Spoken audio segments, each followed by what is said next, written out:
'n Trop beeste staan rustig en wy, onbewus van die meer as 12 miljoen rand se Mandrax bestanddele wat die polisie in 'n klopjag op die perseel in Walkerville gevind het. Police were following in information and they came to this plot where they found that people were busy inside the garage manufacturing drugs.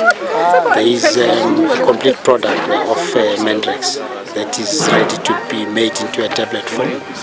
And there are some chemicals that they use to mix drug with. And then behind you can see there are some pots also that they use for this manufacturing. They arrested two suspects. Both of these suspects are South African men, but we believe there are more other suspects that ran away when the police came to the scene. No, there's still a lot inside. It's what you see outside. It's less than what is still inside. It is the powder which is ready to be made into drug, into a tablet form. I believe that powder is taken somewhere where they make the tablets.